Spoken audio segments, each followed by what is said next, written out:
പുകയില കമ്പനികളുടെ ഇടപെടലിൽ നിന്ന് കുട്ടികളെ സംരക്ഷിക്കുക എന്ന സന്ദേശം നൽകിക്കൊണ്ട് സ്ത്രീകളുടെയും കുട്ടികളുടെയും ആശുപത്രി ആലപ്പുഴ ലോക പുകയിലരഹിത ദിനം ആചരിച്ചു.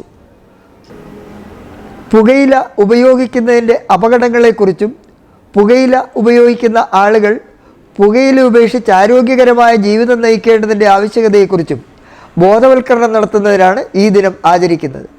പുകയില കൊണ്ടുണ്ടാകുന്ന മരണങ്ങളിലേക്കും രോഗങ്ങളിലേക്കും ആഗോള ശ്രദ്ധ ആകർഷിക്കുക എന്ന ലക്ഷ്യത്തോടെ ലോകാരോഗ്യ സംഘടനയിലെ അംഗരാജ്യങ്ങൾ 1987 ലോക പുകയില രഹിത ദിനം ആചരിക്കാൻ തീരുമാനിച്ചത്. 1988 മുതലാണ് എല്ലാ വർഷവും മെയ് 31 ലോക പുകയില രഹിത ദിനം ആചരിക്കാൻ ആരംഭിച്ചത്.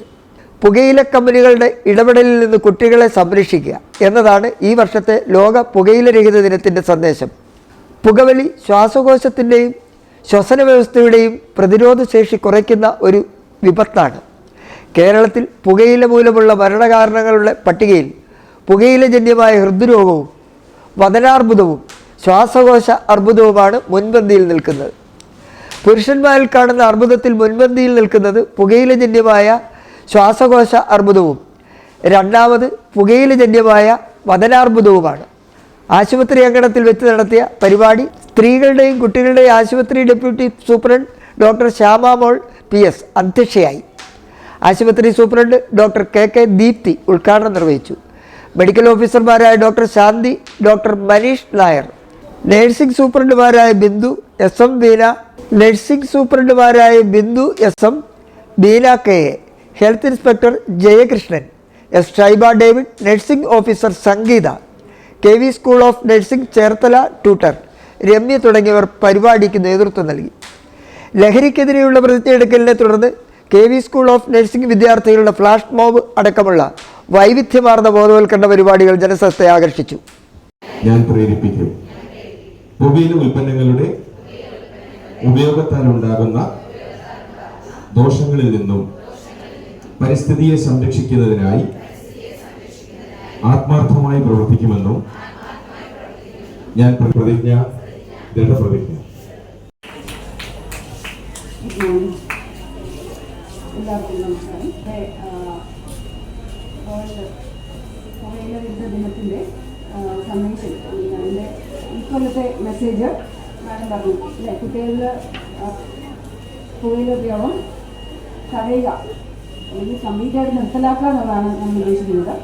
അപ്പോൾ എന്തുകൊണ്ടാണ് നമ്മളിത് ചെയ്തതെന്ന് പറയുന്നത്, എന്തൊക്കെ ചേഞ്ചസ് നമ്മുടെ ശരീരത്തിൽ ഈ പുകയില ഇത് കത്തിക്കുമ്പോൾ എന്താ ഉണ്ടാവുക? അതിനകത്തൊന്നും കുറേ അധികം രാസപദാർത്ഥങ്ങൾ ഉണ്ടാകും. മെയിനായിട്ട് നിക്കോട്ടിൻ എന്ന് പറയുന്ന പദാർത്ഥം ഉണ്ടാകും. ഇത് നമ്മുടെ ശരീരത്തിലെ എല്ലാ അവയവങ്ങളിലേക്കും എത്തും. ഏറ്റവും കൂടുതൽ ഉണ്ടാകുന്നത് ശ്വാസകോശത്തിലാണെങ്കിലും എല്ലാ അവയവങ്ങളിലേക്കും എത്തും. നമ്മുടെ രക്തക്കുഴലുകളിലൊക്കെ ഈ നിക്കോട്ടിൻ വന്ന് അടിക്കെ ഈ ദ്വാരം അതിൻ്റെ വ്യാസം കുറഞ്ഞിട്ട് രക്തഓട്ടം കുറയും. എല്ലാ അവയവങ്ങളിലേക്കുള്ള രക്തഓട്ടം കുറയും. അപ്പോൾ എന്ത് പറ്റും? നമ്മൾക്ക് ഹാർട്ടിലേക്കുള്ള രക്ത സപ്ലൈ കൊറോണറി ആർട്ടറിയുടെ ബ്ലഡ് ഫ്ലോ കുറഞ്ഞു കഴിഞ്ഞാൽ നമുക്ക് ഹാർട്ട് അറ്റാക്ക് വരും. അവയവങ്ങളിലേക്കൊക്കെ ഉള്ള, അതുപോലെ ബ്രെയിനിലേക്കുള്ള കരോട്ടിഡ് ആർട്ടറി അവിടത്തേക്ക് വ്യാസം കുറഞ്ഞു പോയാൽ അവിടുത്തെ രക്തഓട്ടം കുറയുമ്പോൾ നമുക്ക് സ്ട്രോക്ക് വരും. കാലിലേക്കുള്ള രക്തം നമുക്ക് നല്ല രീതിയിൽ മരണഭയം വരും. പിന്നെ എന്ത് ചെയ്യുമ്പോഴും നമുക്ക് അറ്റാക്ക് വരുമെന്ന് തോന്നൽ വരും. ഇതിനൊക്കെ ഏറ്റവും കൂടുതൽ നമ്മളെ അങ്ങോട്ട് തള്ളിവിടുന്ന ഒരു ഘടകം പുകയിലയാണ്. അത് നമ്മൾ സ്വന്തമായിട്ട് ഉപയോഗിക്കുമ്പോഴും വേറൊരു പുകയില ഉപയോഗിക്കുന്ന ആളുമായിട്ടുള്ള സഹവാസം കൊണ്ട് സംഭവിക്കും.